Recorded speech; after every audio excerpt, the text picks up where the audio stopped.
Good to see everyone again.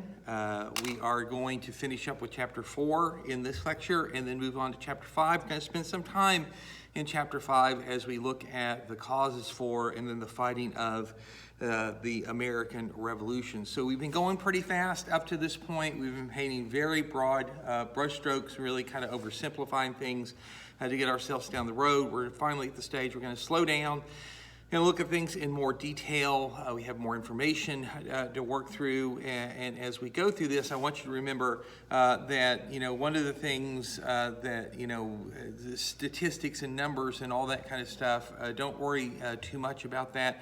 It's more important for you to keep the chronology of things in order, to have a sense of scope and scale when we get to the American Revolution. Who commands what armies and what battles, what are the results of those battles, if any, the consequences of those fights from a strategic or political, diplomatic nature. That's really kind of the focus, still on the how and the why and the what more than the when. So just sort of keep that in mind as you're taking your notes and going forward. Remember, you're taking all of your questions, you're compiling them into a single document for each test, and you'll submit that along with your essay. The first test is still a little bit out in front of us, and we should be done with Chapter 5 before we get there. So when we left off last time, we had just finished King George's War, which is the third in a series of wars fought between England and her colonies on one side and France and Spain and their colonies on the others, with most of the Indians on the side of the French and the Spanish, although there were some who supported the British. All three of these wars, King William's War, Queen Anne's War, King George's War, had turned out indecisively. They hadn't really changed much of the reality in North America. By the time that each conflict had ended, the English were pretty much where they were at the start of the fighting, and the French and the Spanish could say the same thing. Of course, there had been lots of horror, lots of bloodshed. There were lots of new graves, widows, orphans, people who had been crippled in the fighting, either by disease or by wounds. So there had been much misery, there had been much debt created, but there had been no resolution to the question of which side was going to control the North American continent. And everything that the British had tried and British colonists had tried to win the war, the dual-pronged assaults on Montreal and Quebec, had either miscarried or had been abandoned, and not always in the face of meaningful French resistance. All of that had seemed to change with the capture by a colonial army commanded by William Pepperell of Fortress Louisbourg on Cape Breton Island, which controlled the entrance into the Gulf of St. Lawrence. We can think of Fortress Louisbourg built over a long period of time at much expense by the French as the front door to New France. And by capturing it, Pepperell's army, his all-colonial army, had slammed the front door to New France shut. That would have eventually starved Montreal and Quebec into surrender. And so for the colonists, they believed that they had finally won a decisive victory, and they compared it very favorably to the defeat of the British when they attacked the Spanish treasure port of Cartagena off the northern coast of South America. And the capture of Louisbourg, which should have meant the death of New France, would have brought a semblance of security to the American frontier, because the Indians, who would of course still be there and who would still be foes of the English colonists, were very much propped up by their trade with the French. Remember, the Indians are a critical part of the fur trade, which is the way that New France makes its money. That put weapons and munitions in the hands of Indian warriors. Very often, those warriors were acting under French leadership. So the death of New France would have weakened the Indians on the frontier, and if it had not brought complete security, it would have brought enhanced security at any rate. So by defeating the French, by taking the untakeable fortress of Louisbourg, the colonists had done something that hadn't been done in the previous two wars. They had won a victory that ultimately should have ended the series of conflicts. But as we learned last time out, The British traded Louisbourg back to the French in exchange for the port of Madras in India. And although from a larger geostrategic standpoint, this probably made a lot of sense to the British, it certainly didn't make a lot of sense to the Americans. And they could be a little assured if the British said, hey, well, we've proven that Louisbourg is vulnerable and there'll be another war with France. After all, there was a war 1, 2, and 3, so there's got to be 4. And in War 4, we'll take Louisbourg again. And we'll achieve the same ends, but there could be no guarantee that that would happen. The French obviously were delighted to get Louisbourg back. They poured in reinforcements. They worked to strengthen the fortifications. They sent supplies and more troops to New France to make it a tougher nut to crunch. And overall, the French position in the New World seemed to grow stronger after King George's War. And for the colonists, of course, this means that the French are still there to threaten them. The French are still there to arm and support and sometimes lead the Indians. It means that War Number 3, King George's War, which should have been the decisive and final war, just turns out to be one more in the series. And so everybody is certain there's going to be a War Number 4, maybe a Number 5, maybe a Number 6, Number 7, until somebody finally comes to dominate unquestionably the North American continent.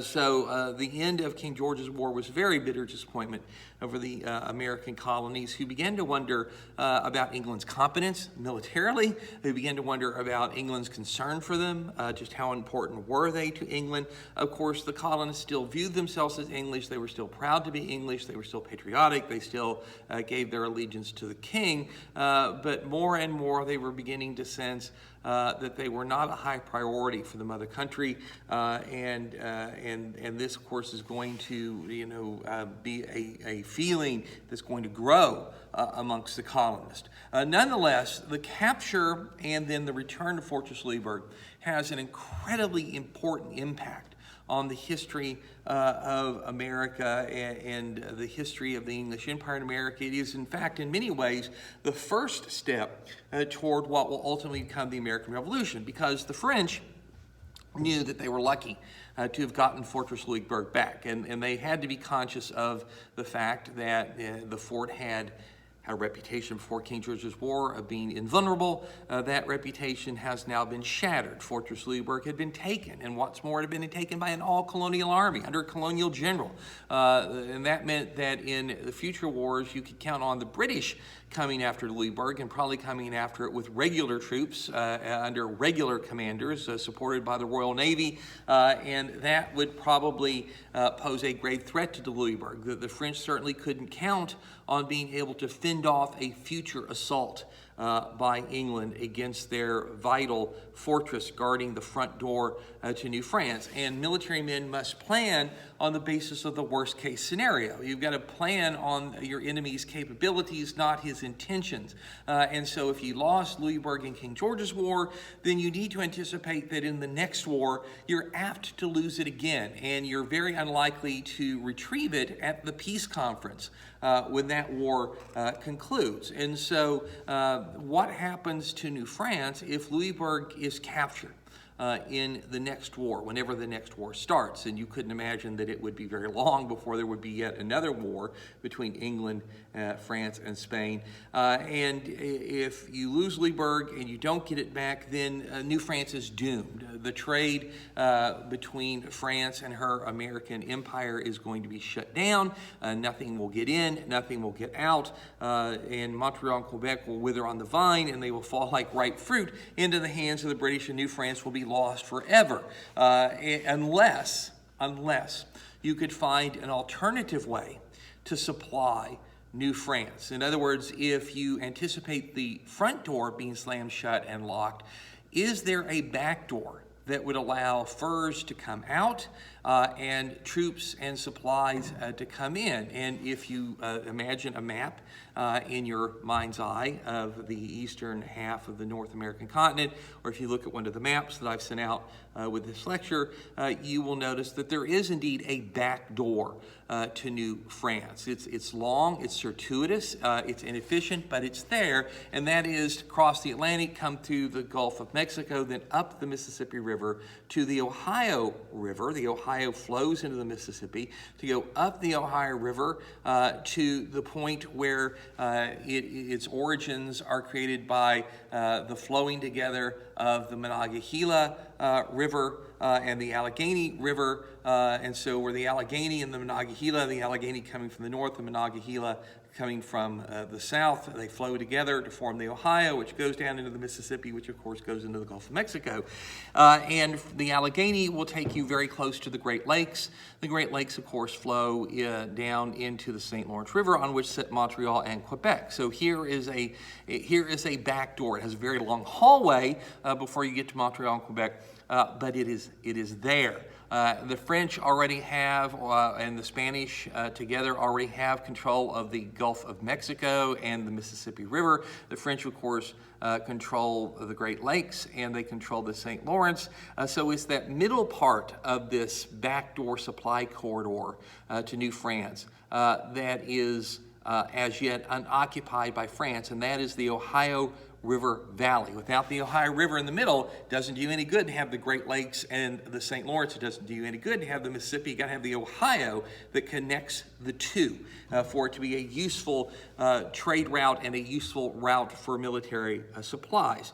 And the French, realizing this, decide that they're going to have to take occupancy of the Ohio River Valley. So they begin moving troops into the region, and that is going to put them on a collision course with the English. And specifically here, it's going to put them on a collision course with the colony of Virginia. Virginia is the most important of all the colonies. She was the first colony. She's the leader amongst the southern colonies. She's one of the most populous colonies. And because she is so populous, and because she relies on tobacco and cash crops, she has an economic problem. Her soil is wearing out. Tobacco exhausts the soil very quickly. Modern agricultural techniques and fertilizers, of course, were not available, and so rejuvenating that soil was really not very practicable in the 1700s.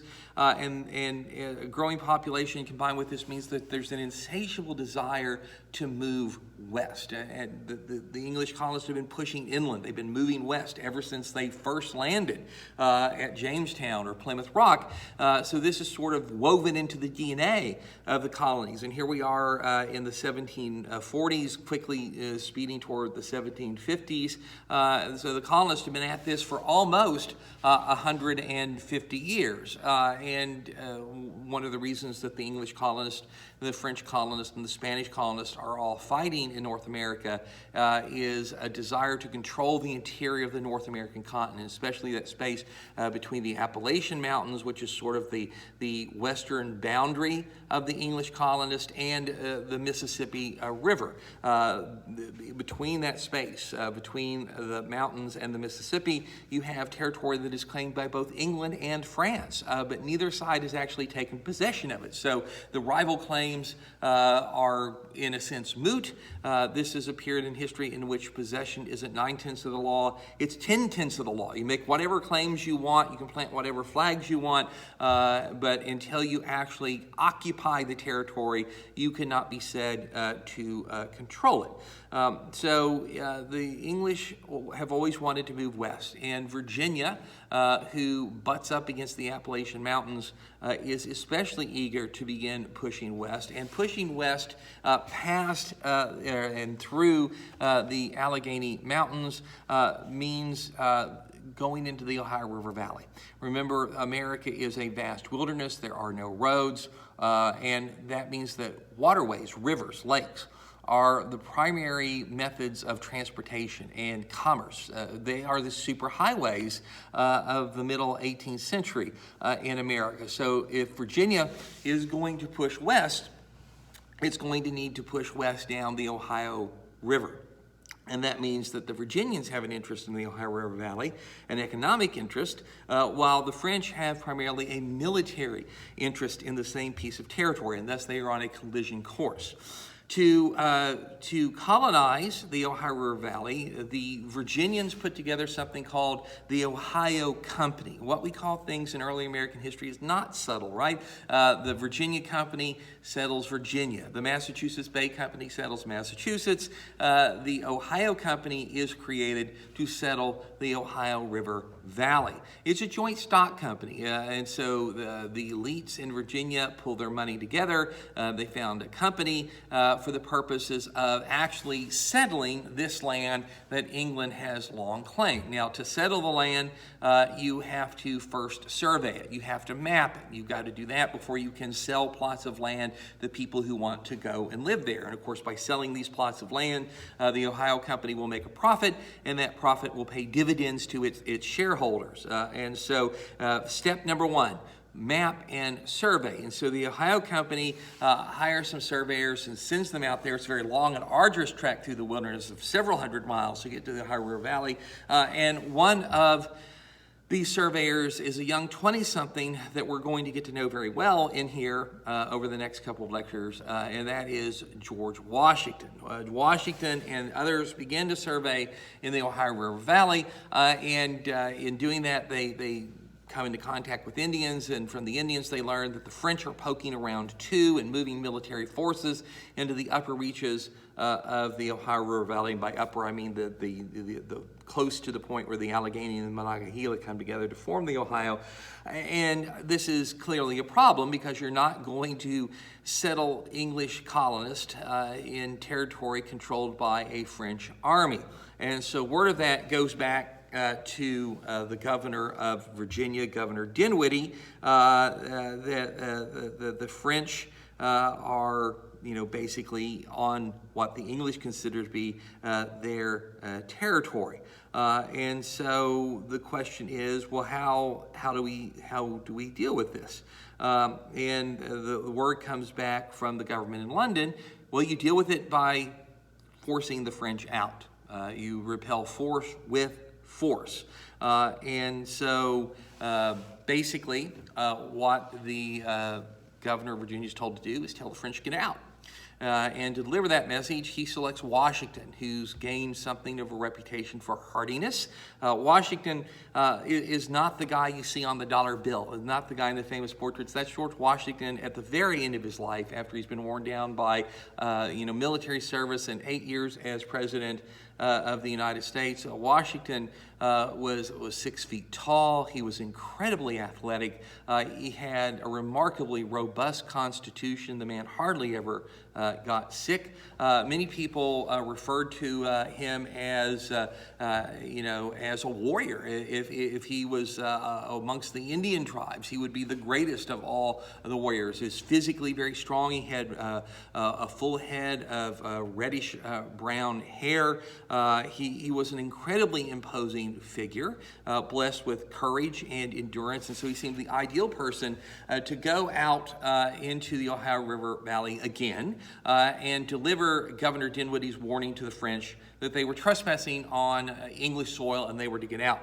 And so Washington and a comrade make this very long and difficult journey to the Ohio River Valley, and they meet with the commander of the French forces there, the Marquis de Montcalm, who's the governor of New France, a very capable military commander as well. And the meeting goes very cordially. The French have built a fort, and Washington and his comrades are welcomed there. These are Europeans. They're in the middle of a wilderness, and that sense of being white men in the middle of a vast wilderness supersedes their national rivalries. And so it's all very pleasant, and Washington and his comrade are treated well. They stay at the fort for a couple weeks, and they eat and they talk, and they're very friendly with the French. But then toward the end, Washington has to deliver his message, and his message to his very gracious host is, hey, look, you're not supposed to be here, and the King of England demands that you leave, that you get out, that this is English soil. And the response from the French is pretty predictable. No, this is French soil, and we won't be leaving. And so Washington has his answer. It's kind of a predictable answer, I think. And he's got to make his way back to Virginia to deliver it. And shortly after he leaves the fort, some Indians are sent out either by the French or they do it on their own. It's always been a little bit unclear, to keep Washington from making that trip. And so Washington and his comrade sense that they're being followed, and they make a break for it, and they manage to get away. It's a great tale of daring do in the wilderness. And so when Washington's back in Virginia, and he tells that story, it enhances his reputation. Wow, this is a young man who's up and coming. This is somebody that you need to keep an eye on. But of course, the message is a grim one. The French are not going to leave. And at that point, the King of England tells the Ohio Company and the Virginia government, okay, well, you must kick them out. You must kick them out. And therefore, the Ohio Company decides to take military control of the key piece of ground in the Ohio River Valley at this point, and that is where the Allegheny and the Monongahela come together to form the Ohio. So it's where these three rivers come together, the Allegheny coming in from the north, the Monongahela from the south, and then they link up, and that becomes the Ohio, flowing southwestward toward the Mississippi River. This point where the three rivers come together is today the location of the city of Pittsburgh. If you've ever heard of Three Rivers Stadium, where the Pittsburgh Steelers play their football games, it is almost right there at the spot that we are talking about. And so what the Ohio Company decides to do is to build a fort at this point where the rivers come together. This is now the most critical piece of territory on the North American continent. And the workers are sent out to build the fort, and in the meantime, a militia force is put together to go occupy that force, a force of about 150 men. Most of them are going to, at least the initial wave, are going to be from Virginia, although there'll be some from other colonies who are supposed to come and reinforce them. They need a commander, and the man who's chosen is George Washington, who's now going to make his third trip out to this wilderness. So Washington becomes an officer in the Virginia militia. Still, while he's in his early 20s, he marches his troops out toward the fort. But before he gets there, the French basically steal a march on them. So just about the time that the Ohio Company workers were putting the finishing touches on this fortification, the French swoop in and drive them out and take possession of the fort themselves, and they give it a name. They call it Fort Duquesne. And so now the French have this critical piece of territory, and Washington has to decide what to do. He's a long way from home. It would take weeks to send a message back informing the Virginia government about current circumstances, and then it would take weeks for a message to get back from Virginia, giving Washington new orders or giving Washington advice. And of course, by then the circumstances on the ground in the Ohio River Valley could have changed completely. So Washington knows he's very much on his own. He has to make a decision about what to do. Well, he's supposed to be reinforced, and he knows that. So he decides to wait for reinforcements. But in the interim, he finds a great big plain called Great Meadows. So it's a big clearing in the wilderness that's all around him. And he goes there and he builds a fort. It's a round wooden palisaded fort. So again, the logs, pointing up with the sharpened tips to them. And he calls it, rather appropriately, Fort Necessity. Fort Necessity. And while he's setting at Fort Necessity and he's waiting for his reinforcements, some Indian scouts that have allied with him inform him of a party of Frenchmen who are approaching. And it's not a big party of Frenchmen, it's maybe 20 or so, but of course there might be more that haven't been spotted, and Washington fears that the French are coming to attack it. Well, in fact, this is a party of French soldiers protecting a French officer who's also acting as a diplomat, who are coming to basically reciprocate Washington's warning to the French that they're trespassing, they should leave. Now it's the French who are coming to see Washington to say, you're trespassing and you must leave. But Washington doesn't know that. And being an aggressive-minded fellow, he leads a force out of Necessity And guided by the Indians, they find the French who have camped for the night. They surround them and they attack them. And although Washington had given orders to take prisoners, well, the Indians usually don't take prisoners amongst whites. And so most of the French are killed, including the French diplomat. And documents are found on him, but of course they're in French, and Washington or nobody in his party reads the French. But they've wiped out this little French expedition. And Washington pulls his men back for necessity. Word of what happens gets back to Montcalm, and they decide, the French decide, that they're going to destroy Fort Necessity. So they gather together a big force of Indians with some Frenchmen. They march out and they attack Fort Necessity on July 3rd of 1754. So Fort Necessity is, remember, a round fort in a great big plain. It's got trenches dug around it for the men to fight from, and what Washington is expecting is for any enemy that would attack him to come out of the woods and cross this open plain and therefore be subjected to the fire of his infantry. But this is not the way Indians fight, and it's not the way the French have learned to fight in the wilderness. They stay in the woods. They climb up in the trees. They begin to pick Washington's men off. They shoot down all of his animals in the fort. They make it almost impossible to move around. This is early July in what is southwestern Pennsylvania, so it's incredibly hot and humid, and you can imagine the stench of the dying animals and the misery of men. There's not enough water, and Washington's troops cannot fire back effectively. And so he's pinned down. The reinforcements might show up to save him, but before that can happen, there's a horrendous thunderstorm that breaks over the battlefield, and it drenches everything. It floods Washington's trenches. His weapons can no longer fire.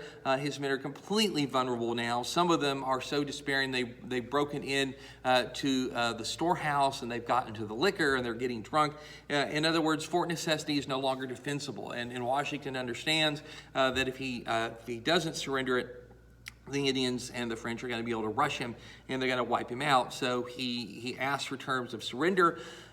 The French are willing to accept his surrender, parole his men, take their weapons, and let them go back to Virginia. But before they do that, they make Washington sign a document of surrender. Again, Washington doesn't read French, so he doesn't really know what he's signing. And part of the surrender document is also a confession that he had knowingly murdered a French diplomat, which, of course, if he had been able to read French, he probably would have objected to that. But nonetheless, this was something the French could use for propaganda. At the end of the day, though, a couple of things here. First off, July 3rd, 1754, in Washington's first military engagement, he loses, and he loses badly. He's forced to surrender to the French.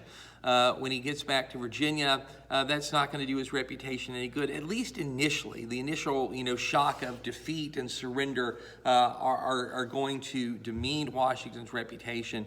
But Washington has been in a battle for the first time.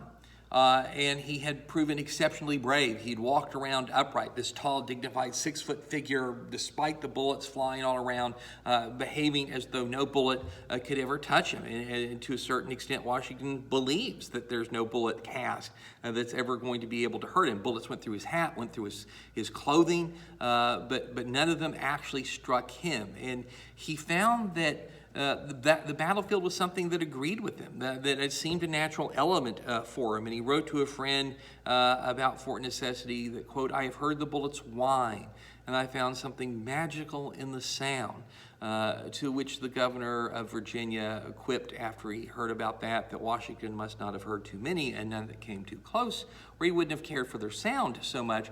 But eventually, the hit to Washington's reputation for having lost this fight fades away in the face of stories of his bravery and a better understanding of the impossible circumstances that he had found himself in. So his reputation is momentarily certainly tarnished, but it's going to recover, as we will see. But in the larger picture here, the problem is that the attempt by the Ohio Company to sort of, pull the rug out from under French ambitions in the Ohio River Valley has failed. It's failed. And now the French control that critical piece of territory.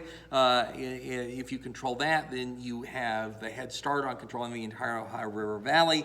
And if the French keep it, then any English hope of expansion into the interior of the continent is pretty much dead and gone. And so word once again goes back to England.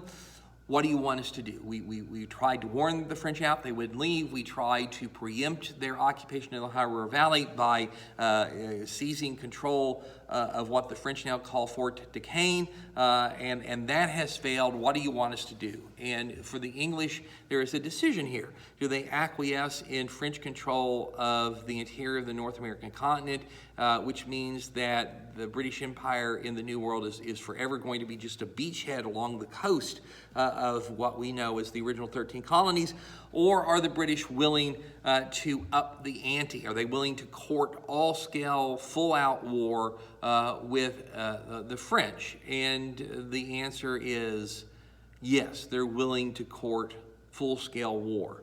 And so word comes back to Governor Dinwiddie, hold fast, prepare your militia. England is sending troops to seize control of the Ohio River Valley. So it is evident that Britain hopes that this doesn't become a full-scale war. All of this is happening hundreds of miles inland from the Atlantic seaboard in this sort of opaque darkness of the American wilderness. So you might be able to mount a successful military expedition that pays very large dividends, i.e. getting control of the Ohio River Valley without it actually igniting a war with France. But you're playing with fire here, and the British know it, but they're determined to go ahead.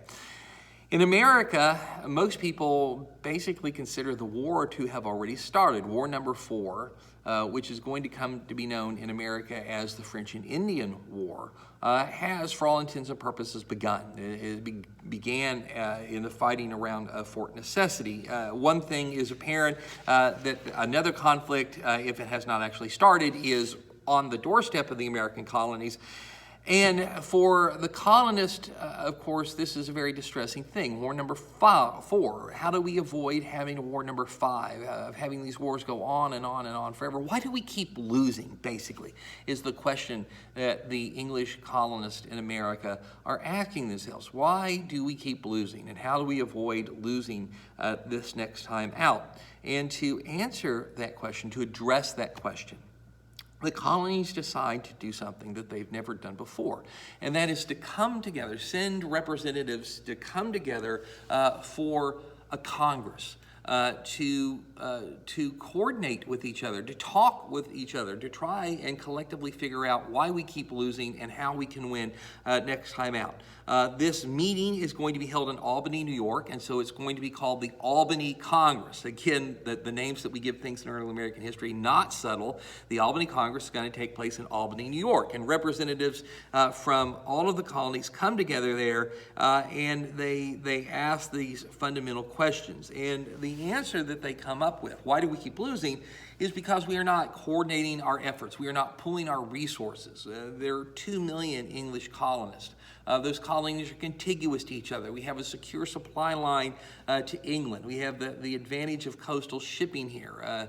The English colonies are much more developed and much more populous than the French and the Spanish colonies, but we have not taken advantage of the opportunity presented by those facts, by those statistical advantages, because we have not coordinated our efforts. In other words, Virginia in the past has fought its war against the French and the Indians and the Spanish, and Massachusetts has fought its war. And instead of 13 of us pulling our resources and pulling together as a single team, we've each made our own effort, and therefore we have diffused our resources. We've allowed the French and the Spanish and the Indians to counter us and deal with this piecemeal. And so if we want to avoid another defeat in the coming war, we need to overcome that. We need to learn to pool our resources, to coordinate our efforts, to make one massive force that has the support of all the colonies to go out and win a decisive victory. And how do you do that? Well, the person who proposed the solution is Benjamin Franklin. Benjamin Franklin from Philadelphia. Benjamin Franklin is one of the most impressive, one of the most famous people in American history, and he was one of the most famous and well-known people in the world at this point. He was a philosopher, he was an inventor. Franklin invented bifocals and the Franklin stove, and he's the guy who proved that lightning is electricity, and he's world-renowned. He is a very skilled orator and diplomat and politician, a terribly smart fellow. And he comes up with a proposal that is called the Albany Plan. So again, not subtle. This Congress is being held in Albany, New York, so it's the Albany Congress. And the plan that Franklin proposes there and that's going to be adopted is called the Albany Plan. And essentially, what Franklin is calling for in the Albany Plan is the creation of what I think you could fairly say is a united colonial government. Not strictly speaking, but when you kind of look at what the nuts and bolts of this plan, that's what it adds up to. So the Albany Plan proposes that the colonies create what will be called a Grand Council, a Grand Council. And on this Grand Council will be delegates from every colony. And this Grand Council will be presided over by a Governor General, or sometimes it's called a President General, who will be appointed by the King. And the purpose of this Grand Council will be to oversee the military defense, the expansion policy, and the Indian affairs of all 13 colonies. So instead of each colony doing these things on its own, now they're going to collectively give this power to this Grand Council in which every colony will have a voice, and you will have this chief, this President General appointed by the King, who will basically sort of serve as the head of what is a de facto colonial government. And to carry out its functions, Franklin proposes that this Grand Council will have the power to levy taxes on the colonies, because if you're going to be responsible for military defense, that means you're going to have to build armies. You're going to have to supply armies, and you can only do that with tax dollars. So if you ask yourself, what does Franklin's Albany Plan add up to? It is, in fact, the creation of a government. It's going to have representation for all the colonies. It's going to have a chief executive in the form of this President General, or Governor General, if you prefer, appointed by the King. And it's going to be doing the things that national governments primarily exist to do. Remember that the reason that countries come into existence in the first place is territorial defense. Job number one of any government is to protect life and property. National governments were created to keep the people on that side of the river from coming to this side of the river and taking our stuff. And so when you say military defense, this proposal, this Grand Council is going to give that most important job to a political organization that is going to represent all the 13 colonies. And then what else do national governments do? Well, they oversee economies, right? Well, for the colonies, the most important economic question is expansion into the interior, and this Grand Council has got to be in charge of that. The other thing that national governments do is diplomacy, and the most important diplomatic relationship that the colonies have is that with the Indians on their western frontier, and so the Grand Council is going to be in charge of that. So whether it's intended to be a united colonial government or not, that's really what it is. And this proposal is enthusiastically adopted by the Albany Congress, which then adjourns, goes out of existence. The delegates go home. But that's as far as this gets, because when the idea of this Grand Council was submitted to the colonial governments, they rejected it. They rejected it out of hand. They didn't want to have anything to do with it. No colony was willing to surrender an ounce of its prerogatives about military defense, about expansion, about Indian affairs to some super colonial body. Not that that mattered, because the other person who had no interest in this was King George III, who saw no point in this Grand Council. The colonies do not need a supreme government. They already have a supreme government, and that is the government in London. So the Grand Council idea, the Albany Plan, it goes nowhere. It goes nowhere.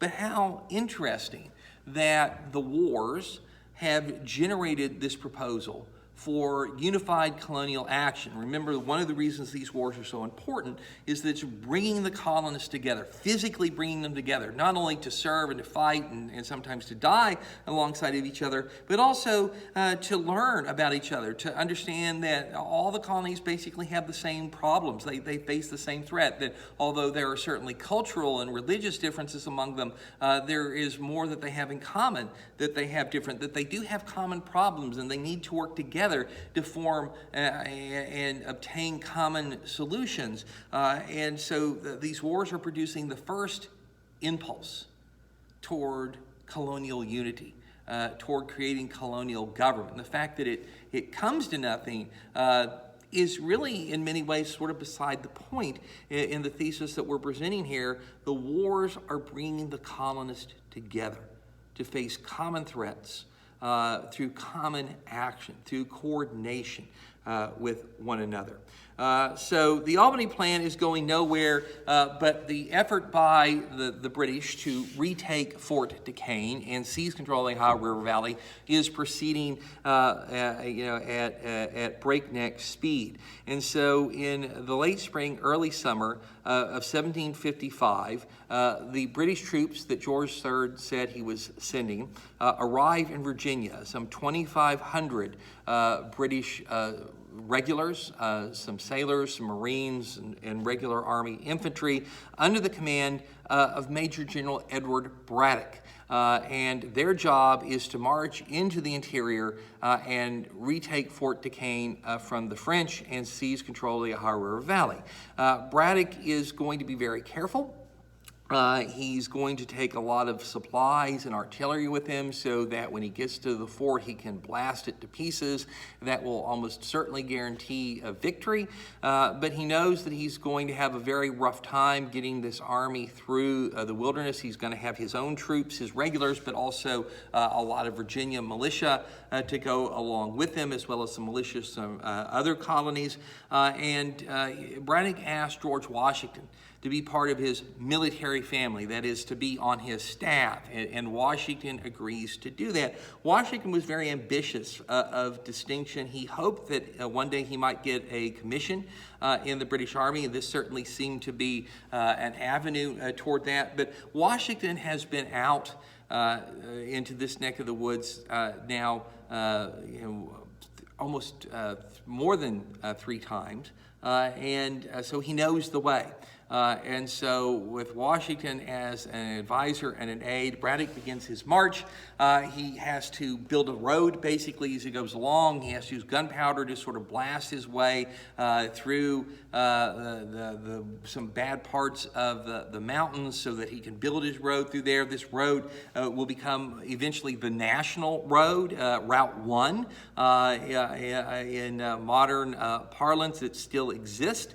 It takes a long time, but by July 9th of 1755, Braddock's army is within 8 miles of Fort Duquesne, and it's at the point where it has to cross the Monongahela River to get at the fort. Crossing a river is always a dangerous thing in a military perspective because you get part of your troops on one side and part of your troops on the other side, and they can't support each other, and the two halves are vulnerable to attack. And it's here that the French and the Indians spring an ambush. And so when the vanguard of Braddock's army crosses the Monongahela, it is attacked, but it manages to hold its ground. The Indians then attack the part of the army that's on the south bank of the river, and the British kind of think of it are down in the valley, and the Indians are up here on the hills, and they're firing down on the British and the militia. The Indians, of course, as they always do, as do the French who are fighting with them, aren't out in the open. They're hiding behind the trees. These weapons, the smoothbore flintlock muskets that are used in the wars of the 18th century, make enormous clouds of white smoke when they're fired, so you literally get a fog of war that covers the battlefield. Braddock forms his men into the traditional battle lines that you would use in Europe, but they're down in the valley, and their uniforms make them distinctive targets. Washington and the commanders of the militia say, "Don't do this, get in the trees," but Braddock doesn't want to fight that way. His troops are not used to fighting that way. They're completely unaccustomed to this kind of warfare. The Virginia militia goes off into the woods and starts to come down behind the Indians, but the British troops who are in the road, seeing this body of men moving through the woods, mistake them for Indians. They fire into them, and so there's a case of friendly fire. Braddock is very active. He's very brave, but he's riding around on his horse trying to rally his troops, and he takes a bullet that in fact mortally wounds him. He's going to die some days later, and everything begins to fall apart for the British. And the Indians and the French are moving down on them. The British line collapses. The colonial militia is in full-scale retreat after the friendly fire incident. And the man who sort of saves what can be saved is George Washington, who rises to the occasion, rides around, once again exposing himself as though he can't be hit, and once again, bullets through his hat, bullets through his clothes, but no bullet into him. And he manages to extract from total defeat what can be extracted. But by the time the fighting is over, in the so-called Battle of the Monongahela on July 9th, 1755, 70% of Braddock's force has been killed, wounded, or listed as missing, which probably means captured and then executed by the Indians. So it's a horrific defeat. Washington manages to save what can be saved and get it back to Virginia, but basically the third attempt by England to evict the French from the Ohio River Valley is now gone. Washington had tried warning them off. They wouldn't leave. The Fort Necessity debacle failed to kick them out. Now Braddock's defeat fails to kick them out, and then once more England has to make a decision, and that decision is on May 18th of 1756 to declare war against France. And so this begins what in European history is known as the 7 Years' War, but in America as the French and Indian War. This war, as it turns out, war number 4 for control of the North American continent, is going to turn out to be the decisive war. It's going to turn out decisive war in no small part thanks to the Prime Minister of the British government, a fellow named William Pitt. Pitt is an exceptionally talented politician who had come to power through the House of Commons, which is the elected part of the English legislature. You have the House of Commons and you have the House of Lords. The House of Lords is appointed by the king. They're lords, nobles, and that sort of thing. And so Pitt was known as the Great Commoner, and he understood that England's wealth, England's military power rested on the prosperity that came from the New World. It was the relationship between the American colonists and English merchants that was the underpinning of Britain's status. So he'd always been a big advocate of what was best for these two classes. And Pitt, realizing that he was on the footstep of a new war, basically asked the same question that the Albany Congress had asked. Why is it that we keep losing in America? And what Pitt realizes is that in the previous wars, England had always made its major effort in Europe and had treated America as a secondary theater, hadn't poured much in the way of resources into the fighting in the New World, and Pitt's going to reverse that. Pitt is going to send the bulk of the British Army, the bulk of the British Navy, and he's going to send some of the best, most talented British officers to America. He's not going to just simply send who's senior. He's going to reach down and find capable colonels, men who've shown real talent on real battlefields to lead the effort in America. And then he reassures the American colonists. He sends them a letter and he says, hey, look, we've disappointed you in the past, but this time we're coming, and we're coming with everything that we've got, and we're going to stay until the job is done.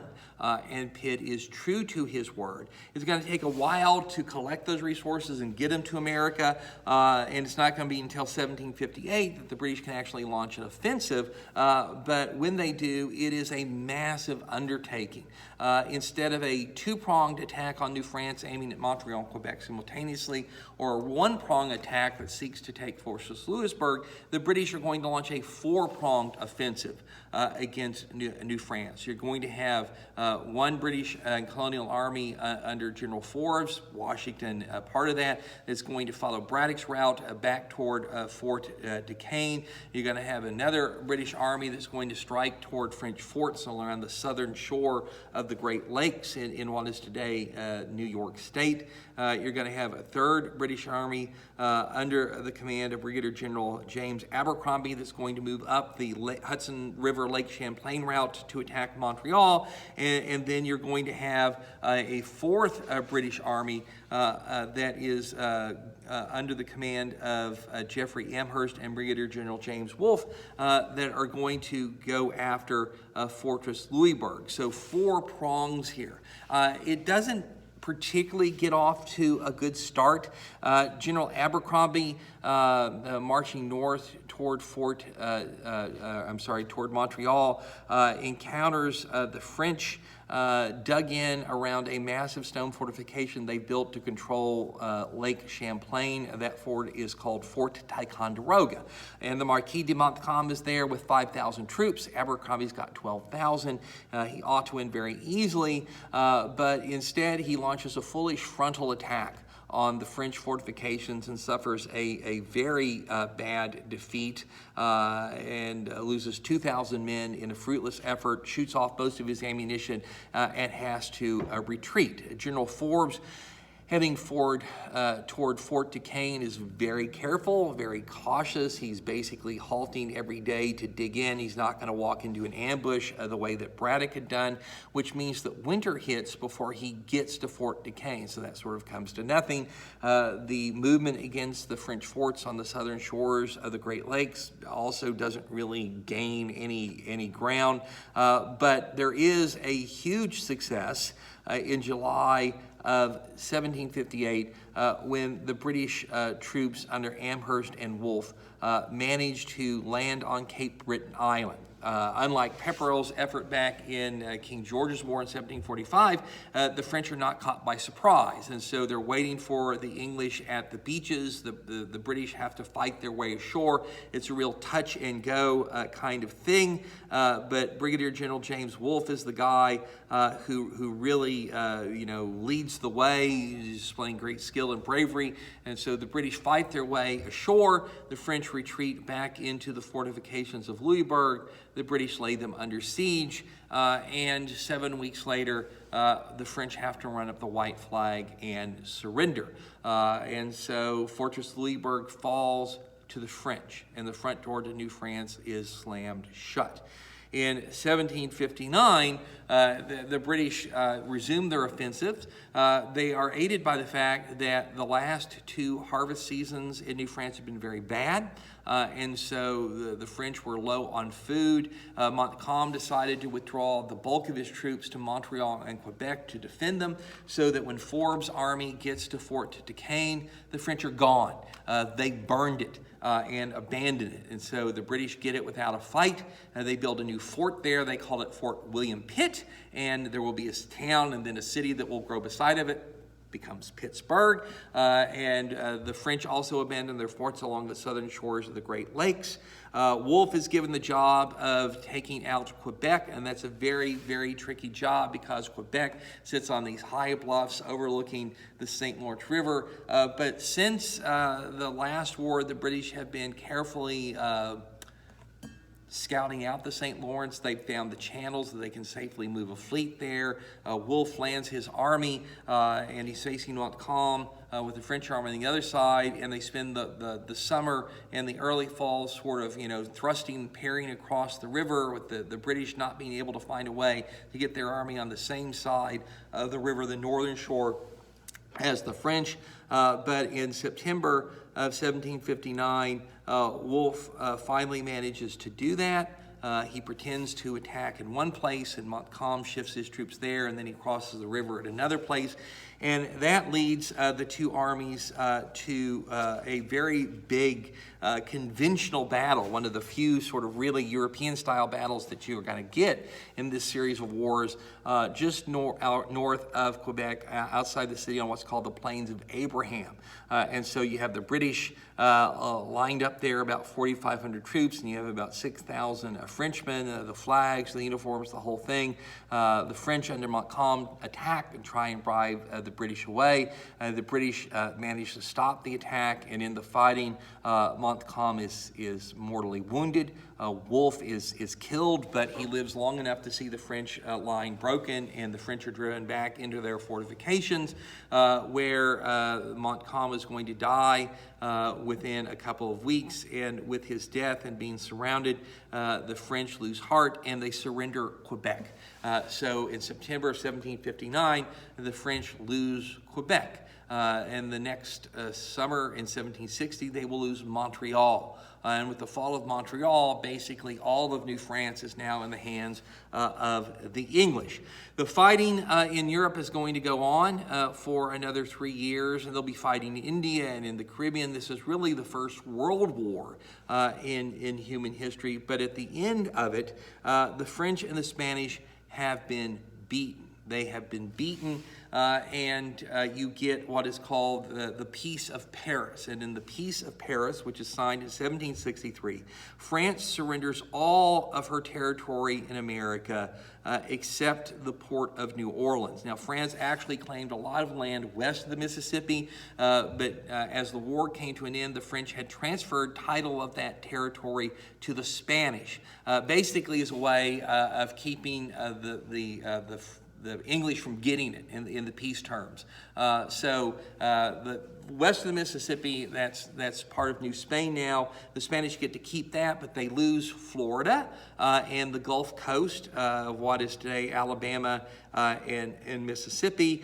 New France falls completely to the British. And so now, as a result of the Peace of Paris, the English control the entire eastern half of the North American continent. The French and the Spanish are gone. They're no longer there to prop up the Indians. This is the huge victory that the English and their colonists have been aiming for since 1689.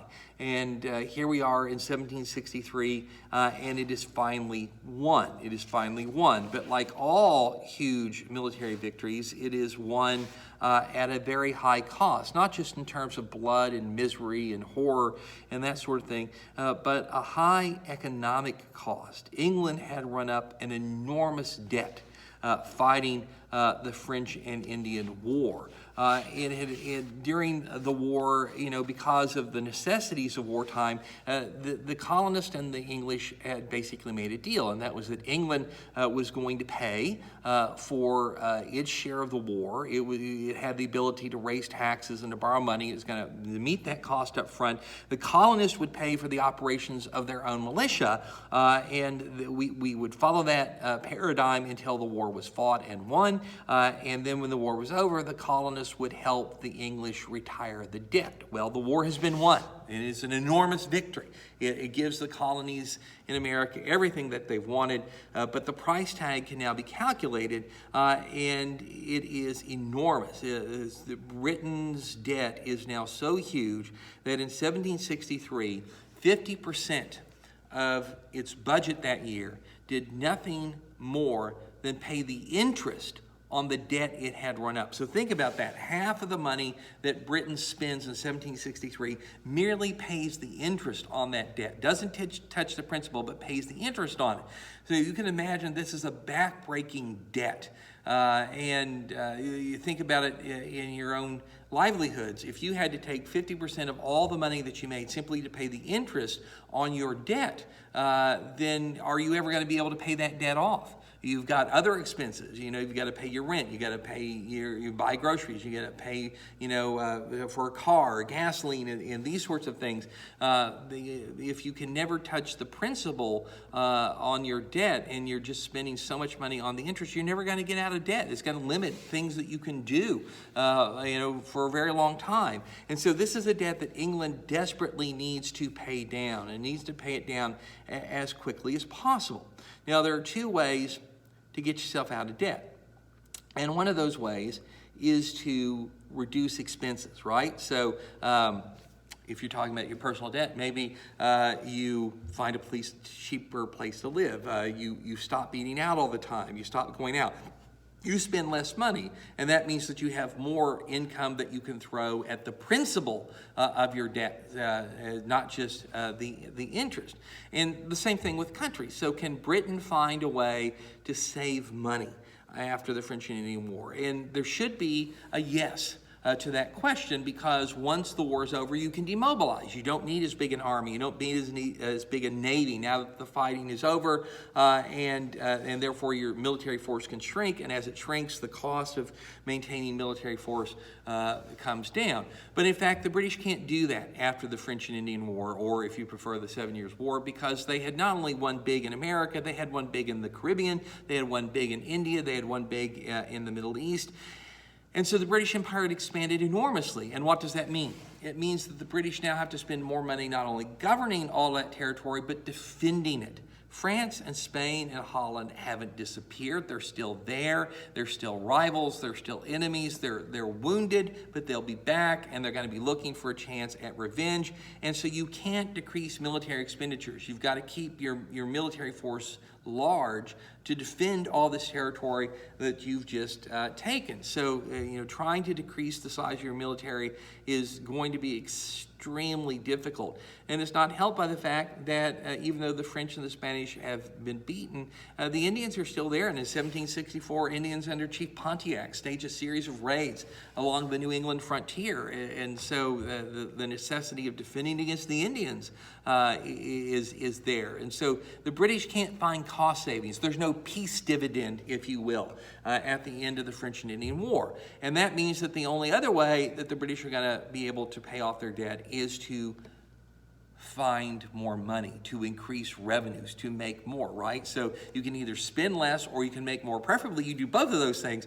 But, if you can't spend less, then make more. If you make more money, then you can begin to pay off your debt. But how can the English make more money? Well, certainly the French had made money in New France, right? They had made money there, and so New France now belongs to England. They're going to call it the colony of Quebec. It's the 14th colony. How did the French make their money in the New World? The fur trade. The fur trade. Well, now the British can take advantage of the fur trade. But remember, the fur trade has three essential ingredients that must remain in place. You must have the forest, where the furry woodland creatures live. You must have the furry woodland creatures, and you must have the Indians who go out and kill the fur-bearing critters and turn them into pelts that can be traded to now the English, who can take them back to America, or from America to Europe to sell them. And what does that mean? It means that if you're going to make money in the fur trade, you have to leave the forest, the animals that live in the forest, and the Indians who trap those animals in place. And therefore, you cannot let the English colonists expand into this conquered French territory, because how do the English colonists make their living? It's not off the fur trade, it's off of agriculture. And that means cutting down the forest so that you can grow crops on it. Cutting down the forest means killing or driving away both the furry woodland creatures and the Indians. So if you allow the colonists to expand and do their thing, you destroy the fur trade and thus the revenues the fur trade could bring in. Expansion also is going to probably provoke more wars with the Indians, which means additional expenses that England does not want to incur. So to protect the fur trade and to avoid those new wars, the King of England issued something called the Proclamation of 1763. And the Proclamation of 1763, and I send you a map that shows where the line is, but basically that line is along the Appalachian Mountains. It basically says, hey, the border that used to exist between New France and the British colonies, we're going to keep that border in place. and there will be no colonial expansion west of that border. Now, no sane person would think that that rule would be in place forever. Probably just something you're going to do until you've reduced the war debt considerably, but it's probably going to be in place for quite a while, maybe 1 or 2 decades.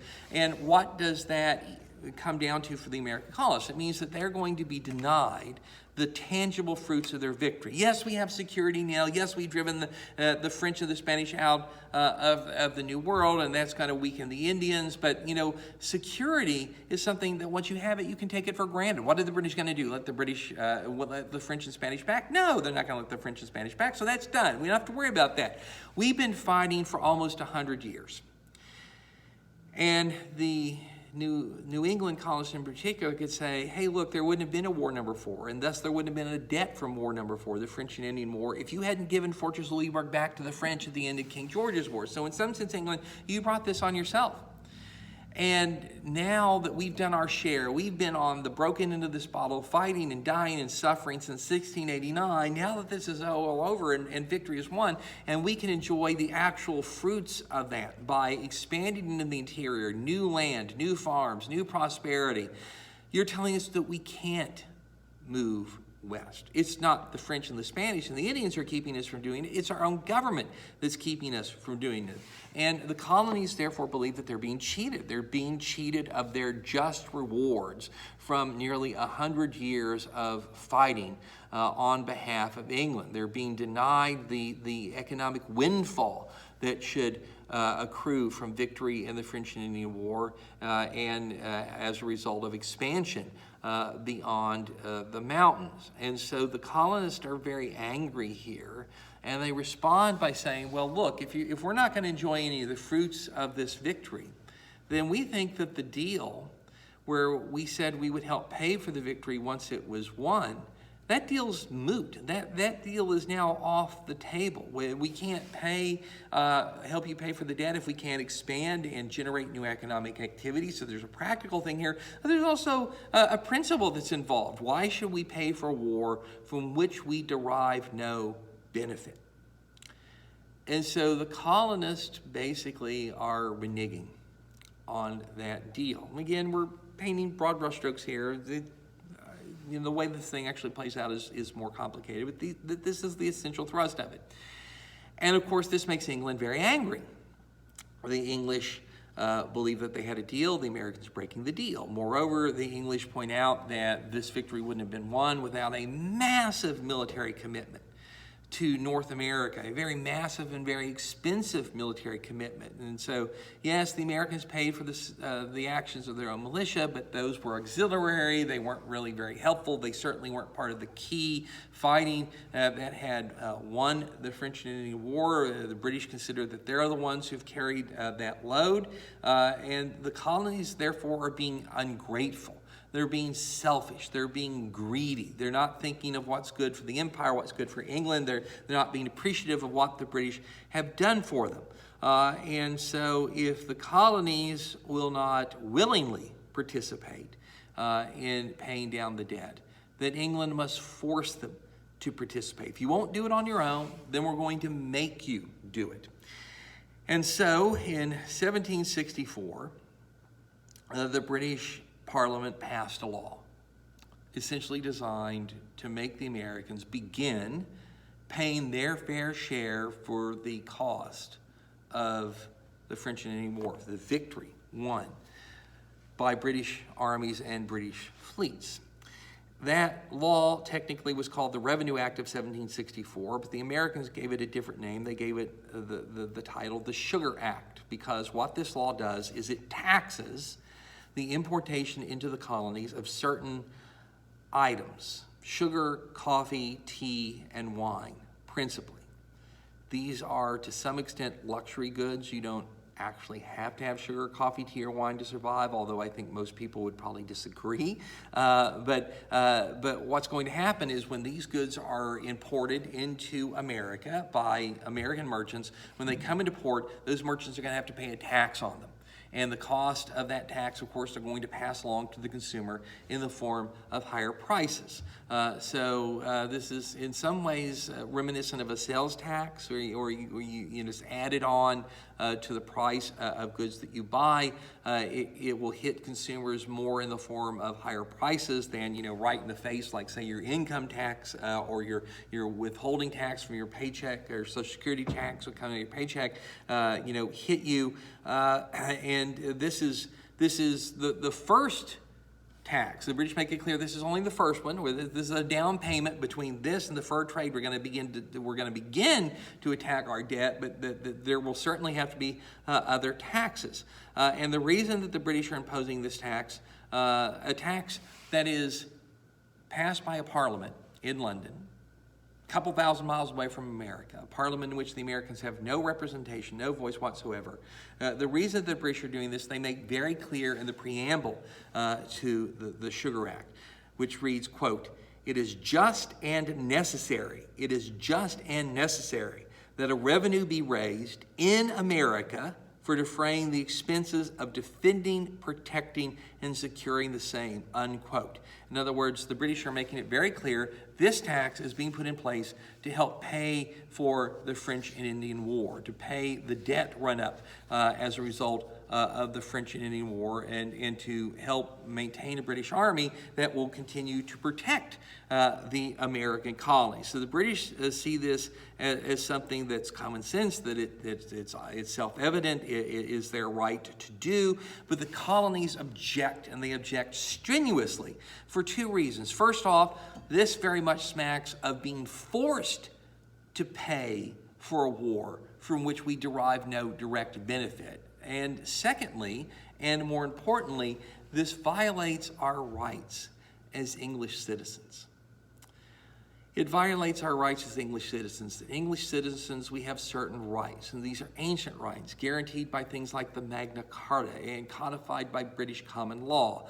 And among an Englishman's rights is that he cannot be taxed except by a government in which he has representation. He can only be taxed by a government in which he is represented, and the American colonies have no representation in Parliament. They have no representation in Parliament. And therefore, the Americans argue Parliament cannot tax them. Now, this is perplexing to the British.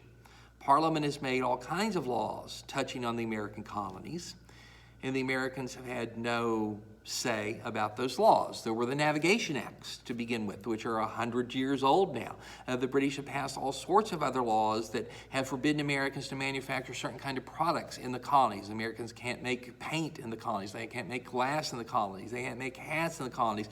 And the reason for that is, remember, that a colony is supposed to do two things for its mother country. It's supposed to provide the mother country with raw materials she does not have herself, and it's supposed to be an exclusive marketplace for the mother country's goods.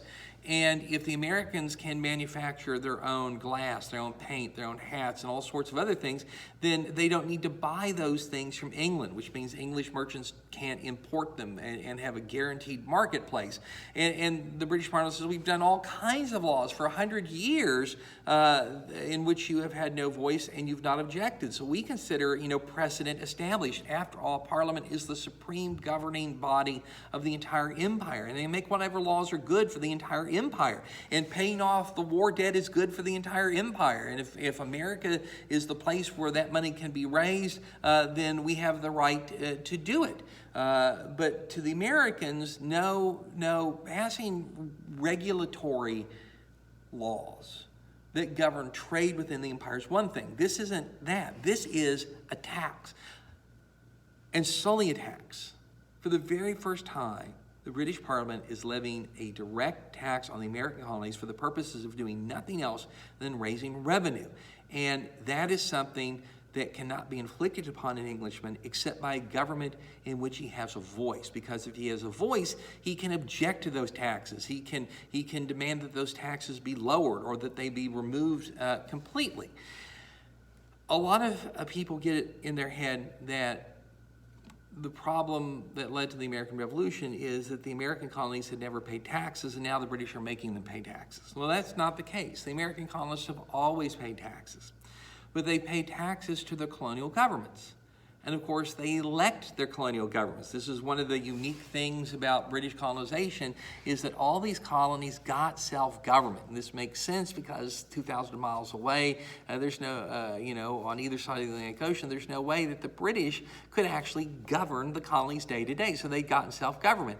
And that government had levied taxes on the colonists, and the colonists had paid those. But remember, they were electing that government, and therefore, if they didn't like the taxes, they had recourse, didn't they? They could say, hey, we don't like those taxes, they're too high, and elect new people to office who would lower the taxes. They can't do that with Parliament.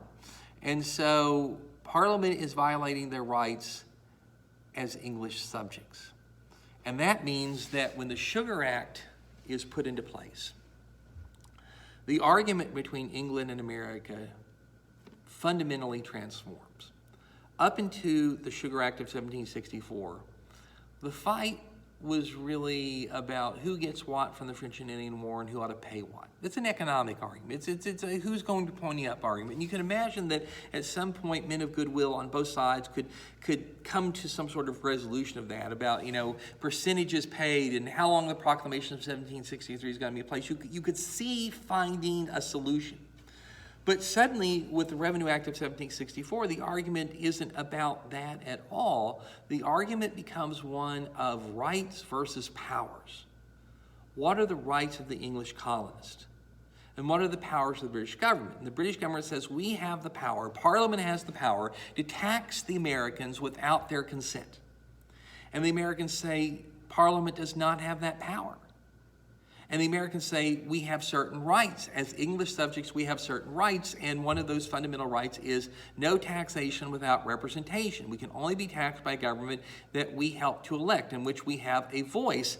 And the British say, you don't have that right. People in England might have that right, but you're a colonist. And although you call yourself English, you're sort of second-class citizens. It's not necessarily a given that a colonist has the same rights as someone living in England. And although the English Parliament is elected, it's not elected in the same way that American colonial assemblies are elected. In America, property owners have the right to vote. In England, the franchise is much more limited, and the electoral process is, for all intents and purposes, it's corrupted. There are people who are members of Parliament whose district is their own estate, and whose constituents are their employees, and there's no secret ballot. And so you come to the manor house to vote, and the person who is your employer is running for office, and he stands there and he watches you vote. So he's always going to win, right? And when the Americans think in their mind's eye about elected government, their reality is very different than what an Englishman sees when he imagines elective government. So although they're using the same words, and in some ways they're talking about the same principles, the realities are different on either side of the Atlantic Ocean. And so the British don't quite understand where the Americans are coming from. The Americans don't really understand where the English are coming from. And you get this fundamental question. It's a constitutional question. What are the rights of the English colonists? What are the powers of the British government? And the colonists and the British disagree on that question. And they have no way to resolve it, because Britain does not have a written constitution. Unlike the United States, where we have a written constitution, you could look at a document, it's right there in black and white, and say, here are the powers of the government, here are the rights of the people. The British don't have that. So there's no way to arbitrate the dispute. So it sort of becomes a he said, she said sort of a thing, with the colonists saying, we have rights, and the British saying, no, you don't, and the British saying, we have powers, and the Americans say, no, you don't. Now, if you were the British, what would be a sure way to undercut the American argument, pull the rug right out from under them? Give them representation in Parliament, right? You're represented. Therefore, Parliament can tax you. The Americans say, no. I mean, the British don't offer this, right? But even if they had, the Americans would have said, no, that's absolutely not acceptable because it's not practical. And in here, they would have had, in the practical terms, a good case. The colonies send what today we would call lobbyists they said agents then, to England to sort of, press the colonial point of view on the Parliament. And Ben Franklin is one of these, and he's going to represent Pennsylvania and several other colonies. Most famously, he's going to be in England for more than a decade doing that. But in terms of actual representation, first off, there's distance and space. So if you sent a representative from Virginia to sit in the British Parliament, how well could he actually represent? It takes a couple of months to cross the ocean going either way. So let's say that the British Parliament is thinking about a new tax, and this Virginia representative wants to know what his constituents think about it. So he writes a letter, he puts it on a boat. It takes a couple of months to cross the Atlantic Ocean. He gets over here. Constituents have to, distribute it, read it, decide what they want to say, oh, we don't like this, and they put it on a boat. It takes a couple months to get there. But now, in the ensuing 4 months, the debate in England has evolved. It's changed. The circumstances aren't exactly the same. So the representative has to write a new letter. Say, well, things are a little different now. There have been some, tweaks to the proposal. What do you think about that? Sends it to America, 2 months. 2 months to get back, almost a half a year, more than half a year has gone by. In other words, it wouldn't be truly effective representation. I mean, even today, a lot of Americans believe that their government doesn't listen to them at the state or the federal level. And that's in a day when you can instantly send an email or make a phone call or get in a car or hop on a plane and be standing in front of your representative within a matter of hours. And yet, with that rapidity of communication, a lot of people would argue that government is still not truly representative and not very responsive. Now imagine if it's taking half a year for a set of messages to cross an ocean. So representation, not very effective. And beyond that, the American representatives sent to England would, of course, be living in England. They would get caught up in the power struggles of British government. They would, in essence, go native. They would lose complete touch with the realities in America and become consumed with the business that's going on in England. In the same way that today a lot of people say that, the people who inhabit the federal government are so caught up in what's going on in Washington, D.C., that they don't really have a grip on what's going on in the rest of the country. And so in this way, you don't get fair representation either. And then there's the fundamental question that if you represent the American colonies on the same proportion basis that you represent the people in England, then in a parliament that's got more than 400 members, you might have 20 or 30 American representatives. So they're there, but how much influence can they actually have? And the answer is none. They become a rubber stamp, right? This is sort of like when you were little and your parents saying, okay, it's time for you to go to bed. You say, oh, Mom and Dad, I don't want to go to bed. And they say, all right, we'll have a vote. Who here is in favor of you staying up? And you raise your hand. Who's in favor of you going to bed? Mom and Dad raise their hand. Well, it's 2-1, you lose. You were, of course, going to lose, right? So did you have a vote? Yeah, you had a vote. Was that vote really going to be able to change the outcome? The answer is no. But because you had a vote, then you're bought into the process, right? And that means your vote's really just a rubber stamp. And so the same thing for the Americans. If they had 20, if they had 30 representatives in the parliament, and there was a question on something like the Sugar Act, and 30 Americans raised their hand and said, we vote no, and 400 English representatives raised their hand and said, we vote yes. Well, the outcome is going to be exactly the same as if you had no representation at all, except that the British can now say, well, you got to vote. You're represented, so you have to swallow this. So the Americans would have argued representation is not practicable and it can't be fair. And the British would, of course, turn around and said, well, isn't that very convenient? You can't be taxed except by a government in which you're represented. We offer representation, but then you say, oh, no, representation is not practicable. Well, but not that it mattered because the English didn't make that offer. The Americans didn't have to make that argument because the British believed that Parliament, as the supreme governing body of the empire, can do what it wants. It can do what it wants, and the Americans can't say no. And the Americans say, no, we have certain rights. We have certain rights, and those rights can't be violated. And since there's no Constitution, there's no way to settle that argument. So what can the Americans do? Well, the Americans can show their displeasure by refusing to buy the taxed goods, by refusing to buy the sugar, coffee, tea, and wine, or buying it from smugglers. Remember, there's always been a robust smuggling trade in violation of those navigation acts that have been around for 100 years. So you can buy things from smugglers if you want to get your sugar, your coffee, tea, and wine, and refuse to pay British taxes. And of course, if Americans stop buying sugar, coffee, tea, and wine, then American merchants stop importing it. If they don't import it, there are no taxes that are paid. Britain doesn't raise the revenue that is anticipated. And this is, by and large, what happened. It wasn't a complete shutdown, but it was a substantive shutdown. The Sugar Act wasn't bringing in the kind of money that was anticipated, but Britain's debt is still there, and Britain's debt is not going to go away. And if Fur Trade and Sugar Act together are not going to make a big enough dent, then you're going to have to come back with more taxes, more direct taxes, taxes that the American colonies are not going to be able to evade, that they're not going to be able to escape. So the British are going to prepare a new set of taxes, and when they impose those taxes, it's going to create a crisis. It's going to make things worse. Certainly, it's not going to make them better. And what we have now is no longer an argument about who gets what out of the French and Indian War and who ought to therefore pay what. Now it's a constitutional debate over the rights of the people versus the powers of the government. And how do you resolve that? The government can't come out and say, oh, we don't have the power, or we only have a little bit of the power. You either have a power or you don't. And the colonists can't say, well, we sort of have a right. No, you either have a right or you don't. Having a right, having a power is like being pregnant. You either are or you don't. You can't be a little bit pregnant. You either are or you aren't.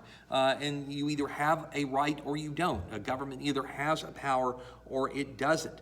And since there's no way to resolve that difficulty, we have set up a clash of viewpoints. We've set up a clash of wills between the American colonists and the British that is simply going to escalate. It's going to get worse over time, not better. And thus, the French and Indian War, this great victory, has planted the seeds that will lead to the American Revolution. The war creates the debt. The debt creates ultimately the taxes that provoke the constitutional argument over rights and powers that will not eventually be resolved any way short of actual bloodshed. And what that means, if we think back, that means that the capture and return of Louisbourg in the King George's War is really kind of the first step, isn't it? Because without that, there's no clash between England and France in the Ohio River Valley, and without that clash, there's no French and Indian War. Without the French and Indian War, there's no proclamation of 1763, and there's no British taxes, and then there's no constitutional debate. So history, a lot of times, is like lining up a row of dominoes. And first domino falls, leads to the next one, the next one, the next one, the next, and then finally gets you a pattern that leads to a result. And very often that result is not one that anybody on either side of a given question wanted. But such are the workings of mankind, and such are the workings of history. So we're going to stop here. That finishes up chapter 4. It gets us a good piece into chapter 5. As I said, we're going to stay in chapter 5 for quite a while. So this is the end of Lecture 3, Part 2. We'll have Lecture 4 next time out. So I got 3 questions for you to add to your growing list of questions and answers. Okay, so 3 questions that come out of this lecture. And number 1, what is the name of the Virginia company is going to settle the Ohio River Valley? What is the name of the company formed in Virginia for the purposes of settling the Ohio River Valley?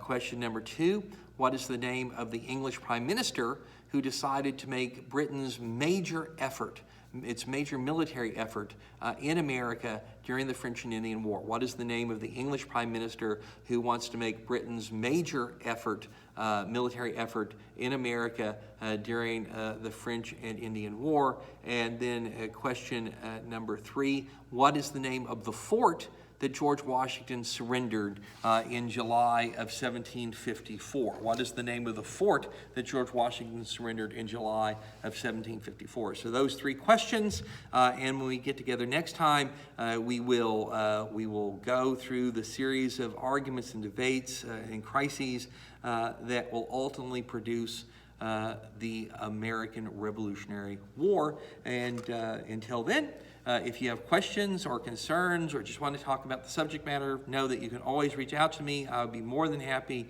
to hear from you and to chat with you, and I'll look forward to seeing you next time.